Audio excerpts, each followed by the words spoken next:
All right, all right, all righty, all right. What's going on, everybody? My name is Pete, but you probably already knew that. But in case you didn't, you guys are watching the one and only Paid to Drive and Paid to Drive Vlogs, day number 1163, coming at you right here, right now. If you are a delivery driver for apps like GrubHub, DoorDash, Postmates, Uber Eats, or any of the others, you should definitely be subscribed to this channel with all notifications turned on, everybody. That is correct, mundo. That's right, everybody. So hit that red subscribe button. And, of course, do you see that little like button down below? If you drive in the gig economy, give that a quick tap real fast. Let's get 100 likes. All right, so now that we've gotten that all out of the way, let's jump on into this. This is not going to be an email that I'm reading or an article. Occasionally, I like to just, when a thought pops in my head, I just kind of want to put it out there to you guys. So, we've been through a lot in the past year, okay? I don't think I need to do a laundry list of all the things. But what I will say is that life is incredibly unpredictable. And so are these apps that we work for. I know I tend to sound like a broken record. I'm always like, oh, well, when I started, back in 2017, things were better then, It almost sounds like when your grandparents would say, back in my day, things were much different, But it really was. That's the thing. It really, really, really was different. You can ask people like Buddha-san, one of my viewers from 2-3 years now, It was a very simple process, guys. It was very, very simple. When I started on GrubHub, because we didn't have DoorDash, I started in June 2017, for those of you who don't know. DoorDash did not hit my market until the mid to late fall of 2017.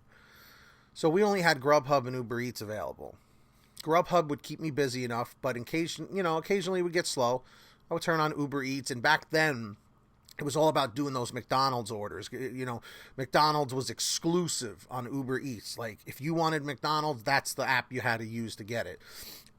And those McDonald's orders were usually a hit or miss. It was quick, you would just walk in, boom, show them the code, in, out, done. But now things have just become so complicated, especially because of the contactless delivery being abused. And I know I talk about this so much, but right now, during this pandemic, a lot of people are now doing these apps full time. And I completely understand why. It makes sense, But, as vaccines have come out and this and that, we got to start looking at the road ahead and say, is doing these apps sustainable for the long term? I put out a community post a little while back asking if a lot of you guys do this full-time or part-time, and I was actually very surprised by the results. A lot more of you, I believe, did this full-time. Now, the question is it only full-time for you guys during the pandemic? Because thousands, if not millions of people have lost their jobs. The other day I was reading comments from somebody saying that they had a master's degree, and they were doing GrubHub and DoorDash and all these and multi-apping full time. And I'm like, wow, think about that. And also how many people wanted to retire at one point or got let go from a job, they got laid off. And now they're forced to work again, and it's completely changed their expectations on life and where they think they were going to end up. So it's scary out there, man. It really is. It's a scary time for everybody, and it really, really makes a lot of sense why people have turned to these apps full time. But come on, somebody left me a comment. It was like a troll comment, but I laughed.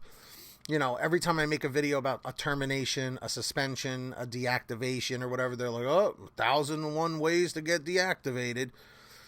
And I'm like, I wish I could sit here and laugh at that, but it's a reality.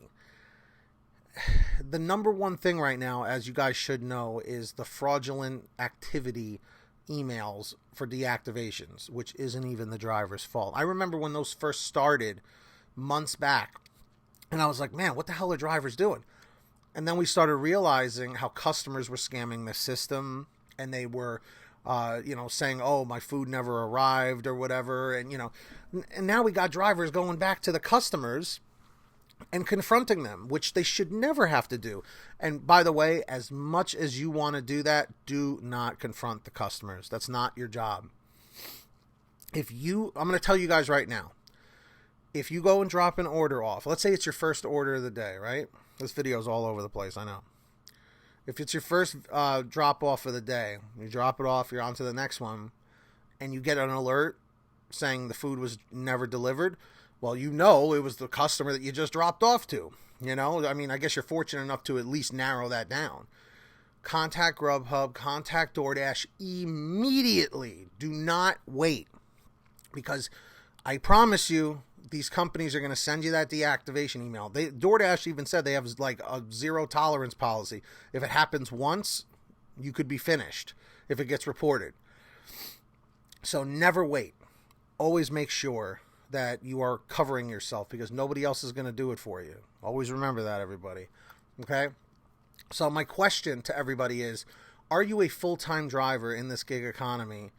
Are you a part-time driver? Or are you only temporarily full-time until things start going back to a new sense of normalcy? I try to approach that topic, with care, because I know everybody wants to rip everybody's eyes out for it. But let me know. Are you full-time, part-time, or temporarily full-time? So let me know down below.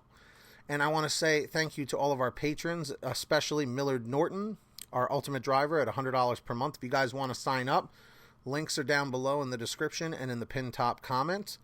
And you'll get shout-outs like this, like Kimberly Thomas, Tulsa Todd, Heidi Barnes, Brian Pomeroy, William Boudreau, Fernando Carranza, Justin Case, Anthony Bliss, Sarah Keston, Alan G. Van Horn, Scott Freisner, Drew Honor, Stephen Neely, Frank Haviland, Jason Casta, Sherry Cassidy, John Bonacci, Terry DeLong, Nick G., Ginny Thomas, Matt Epperson, and of course Terrence Pacheco.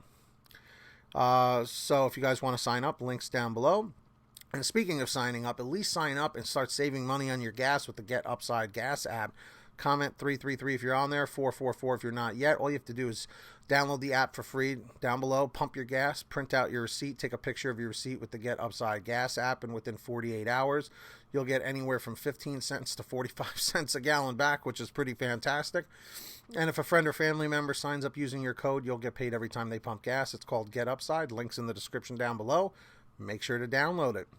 And check out PaidToDriveStore.com for all your t-shirts and hoodies and all that stuff for yourself. Check it out. Check it out. Anyway, if you made it to the end, comment end 635. End 635 lets me know you made it to the end, so do that real quick if you could. Thank you very much. Hit that like button. Subscribe down below with all notifications turned on, everybody. And that's it for me. So, hope you enjoyed the video. Let me know your thoughts down below. There's not too many likes, not too many comments, so let's see if we can get that going. And, of course, get that money, get that honey, keep hustling, keep bustling, and we'll see all you guys next time right here on Pay to Drive and Pay to Drive Vlogs. Stay safe out there, everybody. Things are going to get better.